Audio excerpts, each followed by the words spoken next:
today was troubleshooting day for me and Silas. Last week we just kind of got to know each other, and I wanted to figure out what he already knew, what he was working on, and help him understand the communication tools we're going to be using in other sessions. Today, I focused on how many times we could get something right. And we kept our standards very, very low. The first thing I wanted to really check in with is focus, or what we call engagement in training. And so I took him to various different locations of our office and waited for him to just finish a little meander. I let him sniff, I let him check things out, I let him wander around to the end of his leash, and then anytime he chose to look at me in the midst of his sniffing and investigation, I marked with yep, and I offered him a kibble.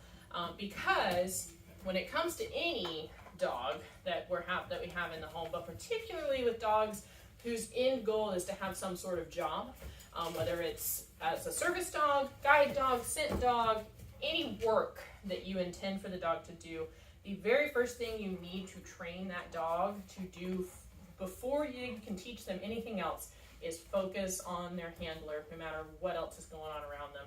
And in service dog work, that's incredibly important because you're going to be putting them into a lot of public situations where you can run into all sorts of surprises, whether it's children screaming, dropping things, or car horns blaring, intercoms going on in stores or hospitals. You want the dog to understand that no matter what they see or hear or smell around them, focusing on their handler is always going to be the most rewarding option they have. So we moved through the office, and anytime Mr. Silas here became distracted by something, I'd stop moving, I'd plant my feet, and I'd let him take a moment to investigate, get curious, and then when he chose to check in with me, I'd say yep, and offer him a cookie. Very nice. So I encourage you to make that part of your walks with him. If you're out enjoying a walk in your complex or your neighborhood, or if you take him out into a park and you're just letting him wander around, take a second to just plant your feet and let him have the full length of his leash. Yep. To go explore, watch other people, listen. If you make a pit stop at a playground, or maybe a volleyball court or some other sport field, and just let him watch all of that happen. And anytime you see his eyes move back to you, mark that and give him a kibble. You don't need to ask for anything else. A sit is awesome, but focus needs to be first and foremost the goal for any dog, especially one that you plan to do some really hard work with later on. So we built engagement in various areas of our office. We also experienced stairs a little bit more today. We have an indoor set and an outdoor set of stairs at our office, and so I took some time on both today. Good news is he made it all the way up both flights of our stairs inside this afternoon. That's why we're up here doing our recap video, because he walked his way all the way up. It's going to be interesting to see how he feels getting back down them. That's usually the harder challenge for dogs. Going up is a little bit complex, but manageable. It's the downward steps that can throw them for a pretty big loop. So we'll see how he handles that. Outside, the stairs we have are what we call backless stairs. So they have the steps, but the space in between each step is see-through.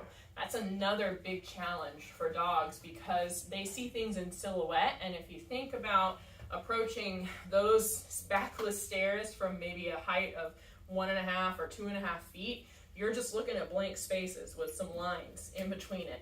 And your brain has to try and process how your feet are going to hit bottom and find the ground on just those little lines.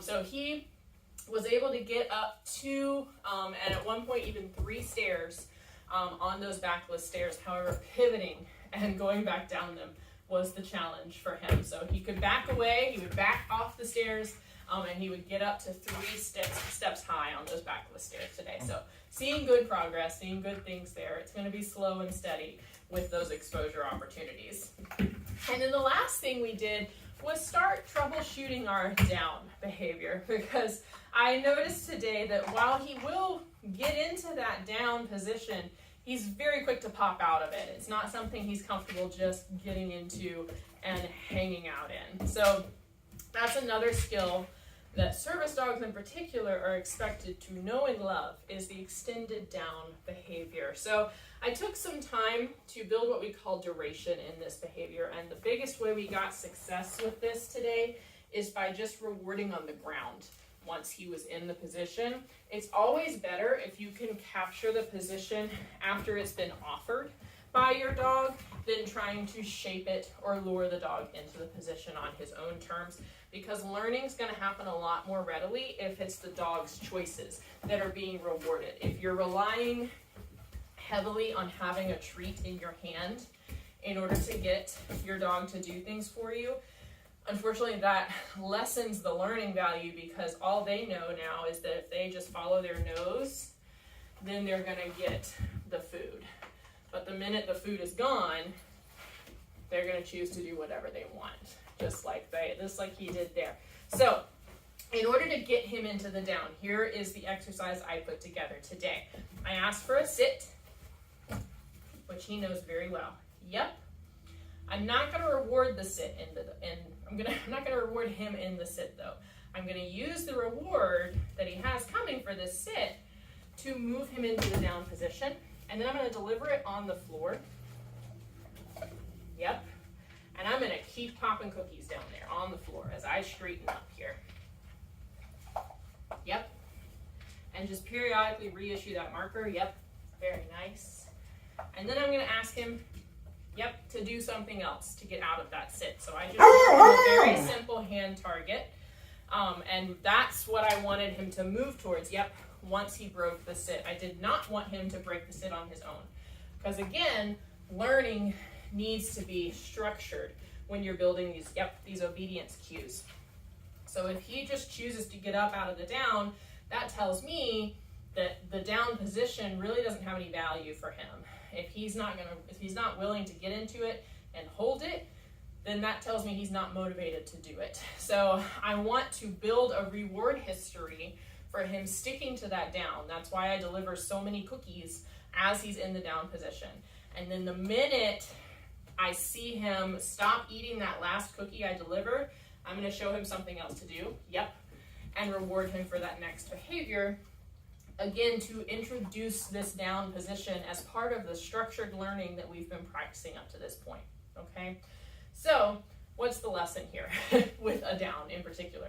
One, start capturing it anytime he offers it. A good example is if he gets a toy and just decides to lay down to work on that toy, use your marker to capture that down position, especially if he decides to roll his hips in that down, because that is a truly settled down position. That's a spot that he's not planning to get out of anytime soon.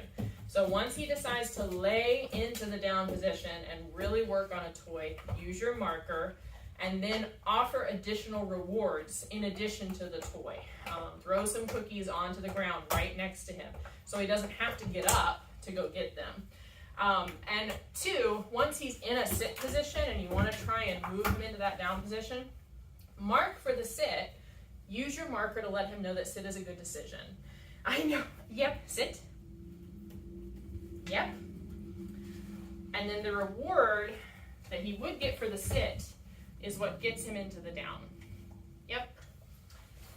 And continue delivering in that down position. Put cookies on the ground as you straighten up. Yep. Yep. Very good. That was it. That was it. We will introduce the hip roll portion of the down next week. Right now, just getting him to get on the floor is a win today.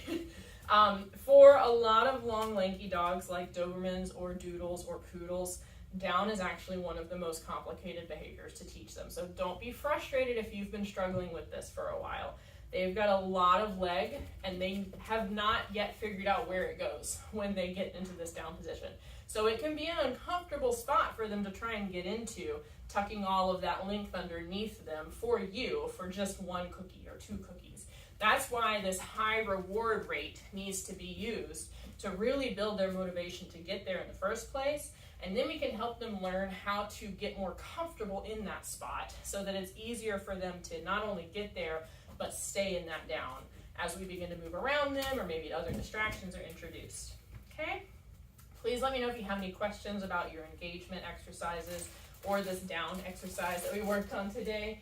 I'm going to focus on making sure that his time in these sessions is positive and that we build this nice, reliable focus throughout our sessions, in addition to the obedience and probably some duration and distance exercises that we start working on in the future, okay? If you have any other goals in particular, I know we mentioned that crate training has kind of fallen off, and I can introduce crate training here, but at-home sessions are going to be much more valuable because that's where the crate is, and that's when the crate training is going to have the most value.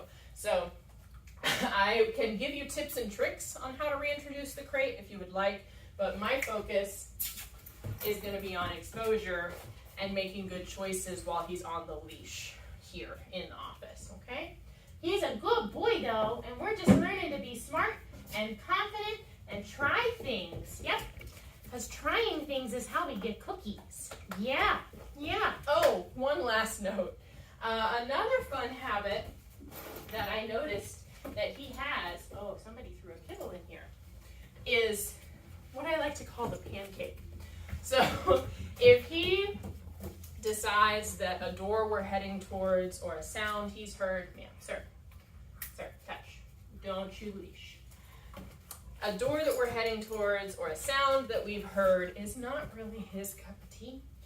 He has this great maneuver that I call the pancake, where he just will flatten his body to the floor and stops all motion and refuses to move forward with me. So, here's what I want you to do when that situation arises with you.